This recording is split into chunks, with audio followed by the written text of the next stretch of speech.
No more sleepless nights. The ultimate cure for urination frequency at night. Have you ever climbed into bed, hoping for a good night's sleep, only to be jolted awake by the familiar drowsiness? Maybe once, maybe 3 times, some nights. It feels like your bladder is in control, not your body, and when dawn finally comes, you feel groggy, unfocused, and barely able to start your day. If this sounds like your routine, you're not alone. Nocturia is one of the most common causes of sleep disturbances in both men and women over 50. And despite what most people think, it's not just a normal part of aging. In fact, there's often an underlying reason, and once you understand that reason, things can start to change. This video is all about getting your sleep back, not with sleeping pills or expensive treatments, but with gentle changes that start with the way your body actually works. So let's start with what's really going on inside your body and why your nights can get so bad. Even when you're doing everything right. The hidden cost of nighttime urination. Most people think waking up to pee is just a nuisance, something to put up with as we get older.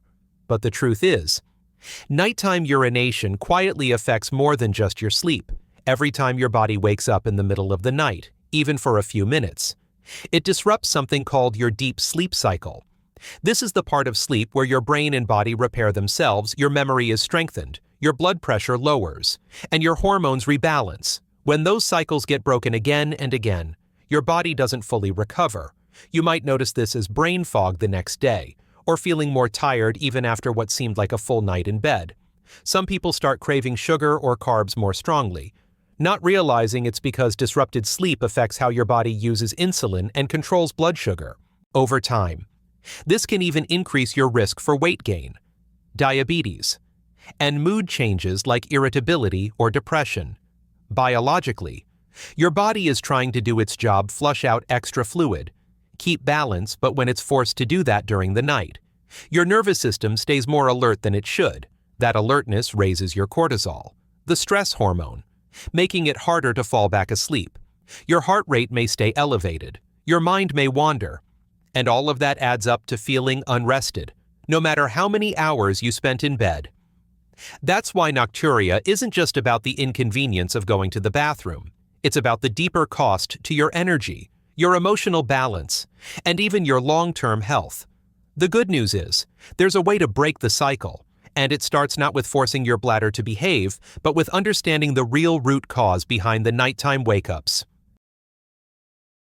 3 common but misleading causes. When most people ask their doctor about waking up at night to urinate, they often hear the same explanations. The first is that it must be a bladder problem, while the bladder is where you feel the urge. In many cases, it is only the messenger, not the root cause. Treating the bladder alone through exercises, medications, or even surgery often fails to stop the nighttime trips because it doesn't address what's actually triggering the bladder to signal. Another common explanation, especially for men, is an enlarged prostate, while an enlarged prostate can make urination slower or more difficult. Many men still wake up multiple times at night even after receiving prostate treatment. This tells us that the prostate, while important, is not always the main driver of nocturia. Research has shown that other factors like hormonal changes or metabolic issues can send false full bladder signals even when the bladder is not overfilled.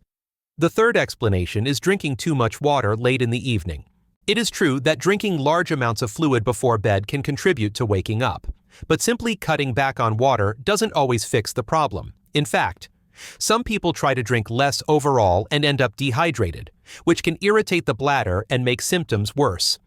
The real story is that, for many older adults, the bladder is reacting to changes in hormones and metabolism that influence how the kidneys filter fluid, not just to how much water is consumed.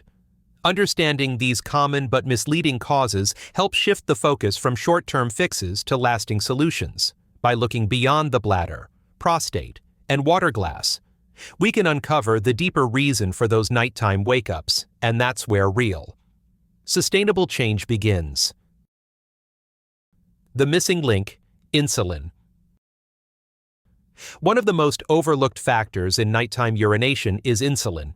Most doctors will check your blood sugar, but very few measure your fasting insulin levels. That's important because insulin can be elevated for years before blood sugar becomes abnormal, and high insulin changes the way your body handles fluid during the night.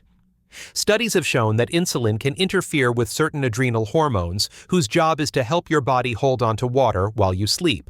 When those hormones are suppressed, the kidneys release more urine, even if you haven't been drinking extra water. High insulin is also linked to overactive bladder symptoms. This means your bladder may feel full even when it's not, prompting more trips to the bathroom. People with insulin resistance or prediabetes often experience this without realizing the connection. They might also notice other signs of metabolic syndrome, such as increased belly fat, swelling in the ankles, or feeling unusually tired after meals.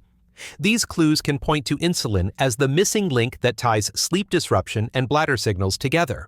The encouraging news is that insulin levels can be improved through simple lifestyle changes. Adjusting when and what you eat, especially in the hours before bedtime, can lower nighttime insulin spikes and help restore your body's natural fluid balance. By targeting insulin rather than only the bladder or prostate, you can address the root of the problem, giving your body a real chance to sleep through the night without interruption. This approach is not about quick fixes, it's about helping your system work the way it's meant to, so you wake up rested and ready for the day. 3. Key clues. That insulin is the problem. One of the simplest ways to tell if insulin may be behind your nighttime urination is to listen to your body's signals during the day. The first clue is feeling unusually hungry between meals or feeling very sleepy after eating. This happens because your body is producing extra insulin to move sugar from your blood into your cells. When insulin spikes and then drops quickly, your energy crashes, and your brain sends hunger signals even though you've recently eaten. Over time, this roller coaster can keep your insulin levels higher than they should be, especially in the evening. The second clue is waking up in the morning feeling groggy, irritable, or craving sugar. This isn't just a mood issue, it's a biological response.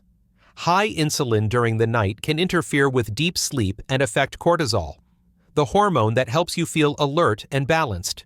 When cortisol is out of sync, you can start your day already feeling drained, and your body naturally looks for a quick energy boost, often in the form of sweets or refined carbs.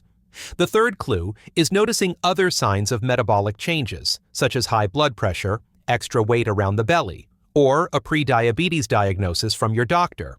All of these are linked to insulin resistance, a condition where your cells don't respond well to insulin, causing your body to produce even more of it. This extra insulin doesn't just affect your blood sugar, it also plays a direct role in how your kidneys process fluid, leading to more nighttime trips to the bathroom, if these clues sound familiar. Type "I see myself" in the comments. Recognizing the pattern is the first step toward improving your nights, your energy, and your overall health. And the best part is, with the right changes, these symptoms can start to fade, giving you back the rest you've been missing. The nighttime habit that wrecks your sleep. One of the strongest triggers for high nighttime insulin is something many people don't think twice about snacking after dinner. It might be a handful of nuts, a slice of cheese, or even fruit, while these may seem healthy. The act of eating itself prompts your body to release insulin. This is because insulin doesn't respond only to sugar, it responds to food in general, including protein and certain fats. Even snacks that are carb-free can still raise insulin enough to keep it active well into the night when you eat late, especially within a couple of hours before bed. Insulin levels can remain elevated until 2 or 3 in the morning. That's the same time your body should be resting in its deepest sleep stages. Instead, the kidneys are receiving a signal to filter more fluid, and your bladder starts sending full messages even if you haven't been drinking extra water. This is why a single evening snack can easily translate into 2, 3, or more bathroom trips during the night. The simplest solution is to shift your last bite earlier in the evening. If you enjoy a snack, make it part of your dinner instead of something you have while watching television later. Aim to finish both food and drinks by about 6:30 p.m. This gives your insulin levels time to drop before bedtime, allowing your body to focus on rest and repair instead of digestion and fluid release. Changing this habit may feel small, but it can have a powerful effect. By giving your body those extra hours without food, you create the conditions for deeper sleep, steadier hormones, and fewer nighttime interruptions, and that means waking up in the morning feeling refreshed instead of wondering where your energy went. Your 2-week action plan. If you want to give your body the best chance to break the cycle of nighttime urination, a clear and simple plan can make all the difference.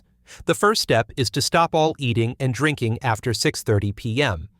This may feel like a big change at first, but it allows your insulin levels to drop before you go to bed.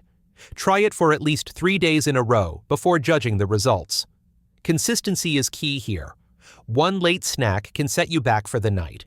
Make sure to drink enough fluids during the day so you don't feel overly thirsty in the evening. The second step is to cut your daily carbohydrate intake to under 30 grams. This gentle form of a ketogenic diet, often called keto light, is easier to follow than strict keto and still gives your body the benefits of lower insulin production. You don't have to count every gram obsessively, just focus on simple swaps like replacing bread with leafy greens or roasted vegetables, choosing berries instead of sugary fruit, and skipping pasta or rice at dinner. A sample evening meal might be baked salmon with asparagus and a side salad, or grilled chicken with zucchini noodles and olive oil. These meals keep you full, stabilize your blood sugar, and won't trigger big insulin spikes late in the day. The third step is to add a gentle form of intermittent fasting. For beginners, a 14-10 approach works well. You eat all your meals within a 10-hour window during the day and then fast for the remaining 14 hours, which includes your overnight sleep. This method is safe for most older adults and doesn't require skipping entire meals.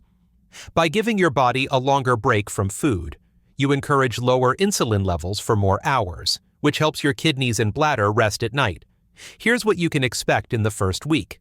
On the first and second nights, you may still wake up, but you might notice slightly longer gaps between bathroom trips. By the third night, many people report deeper, more continuous sleep after 10 days. It's common to go from waking up 3 or 4 times per night to just once or twice, with some nights of sleeping through entirely. The goal is not perfection, but progress. Each evening, you follow this plan. You're training your body towards steadier hormones, calmer nights, and more restorative sleep, and with every good night's rest, you're building momentum toward days filled with more energy, clearer thinking, and the comfort of knowing you're in control again. True stories from the clinic. Sometimes the most convincing evidence comes from real people who have lived with the same frustrations you're facing now. Take Frank, for example, a 68-year-old from Colorado. When he first came to me, he was waking up 5 times every night to use the bathroom. He felt drained during the day, his memory was slipping, and he had stopped driving long distances because he was worried about finding restrooms. Frank agreed to try the simple plan: no food or drink after 6:30 p.m., fewer than 30 grams of carbs a day, and a gentle 14-10 fasting schedule. Within the first week, he noticed a difference, and by the end of the second week, he was only waking once at night. He told me the change felt like getting a piece of his life back. Then there's Linda, a 72-year-old from Georgia, who had been told for years that her only options were bladder medication or surgery. She didn't like the side effects of the pills and was nervous about any invasive procedure. When we focused on lowering her insulin through dietary changes and adjusting her evening habits, she began sleeping longer stretches without interruption. After 3 weeks, Linda had her first full night's sleep in over a decade, and she did it without a single prescription. She said the feeling of waking up naturally, without an alarm or an urgent need to run to the bathroom, was something she wished she had tried for years. And finally, Carl, a 75-year-old from Oregon, came in with both type 2 diabetes and frequent nighttime urination. His blood sugars were often high, and he was waking 3 or 4 times every night. By combining a reduced carb diet with careful meal timing, we saw his insulin needs drop, his blood sugar readings improve, and his nightly wake-ups fall to just once. Carl's doctor eventually reduced his diabetes medication, and he told me he finally had the energy to work in his garden again. These stories aren't about quick fixes or miracle cures. They're about understanding the real cause of a common problem and making steady, manageable changes that fit into everyday life. The same principles that helped Frank, Linda, and Carl can work for many others, and the journey often starts with just one small choice made tonight. Questions. Viewers always ask, one of the first questions people ask is, can I just reduce water instead of carbs? While drinking less in the evening can help reduce bladder volume, it often doesn't address the main problem, high insulin, even if you limit fluids. Elevated insulin can still signal your kidneys to release more urine during the night. The goal is not dehydration, but balance plenty of water during the day, and a natural drop in insulin before bed. Another common question is, what if I already eat low sugar? It's important to remember that insulin responds not only to sugar, but to all carbohydrates, and even to eating in general. You might avoid desserts but still have pasta, bread, or starchy vegetables in the evening, which can keep insulin high. Timing your meals earlier and watching your total daily carbs, not just your sweets, can make a real difference in your sleep. Some people ask, what if I have to take nighttime medication in many cases? Medication can be taken with a very small sip of water, which usually doesn't affect bladder signals much. If your medicine must be taken with food, you can work with your doctor to adjust the timing earlier in the evening so it fits within your eating window. This way, you still give your body enough hours without insulin spikes before bedtime. And finally, what if I can't fast? Intermittent fasting doesn't have to mean long periods without food. Even shifting your last meal earlier, or reducing evening snacks, creates a mini fasting period that helps insulin levels drop. The goal is gradual improvement, not perfection. You can always start small, see how your body responds, and build from there. These questions remind us that every situation is unique, and changes should be adapted to fit your health, your lifestyle, and your comfort. What matters most is finding a rhythm that works for you and helps you wake up rested, night after night. Waking up multiple times a night to urinate can feel like an unchangeable part of aging, but as we've seen, it doesn't have to be that way. When you understand how factors like insulin, meal timing, and evening habits affect your body, you can take steps that address the real cause instead of just the symptoms. These are not extreme changes, they are small, deliberate adjustments that give your body the chance to restore its natural rhythm. Your body is capable of more than you might think, even if you've been dealing with Nocturia for years, just as your system adapted to the patterns that were keeping you awake. It can adapt to patterns that help you sleep through the night. Each evening, you choose to eat earlier, watch your carbs, and finish your drinks before 6:30 p.m. You are sending your body a powerful message that rest matters. Over time, those messages build into lasting change. It's important to remember that improvement rarely happens all at once. Some nights may still be interrupted in the beginning, and that's perfectly normal. What matters most is the trend: longer stretches of sleep, fewer bathroom trips, more energy in the morning. Every step you take is an investment in your health, your mood, and your confidence. If this information resonated with you, I encourage you to try just one change tonight. See how you feel in a few days. Share your experience in the comments. Your story might be the one that helps someone else find their way back to peaceful nights. And if you found this helpful, consider subscribing for more guidance designed to help you stay strong, healthy, and independent in the years ahead. Your nights are worth protecting, and your health is worth the effort. Let's take the first step together toward fewer interruptions, deeper sleep, and mornings that feel like a fresh start.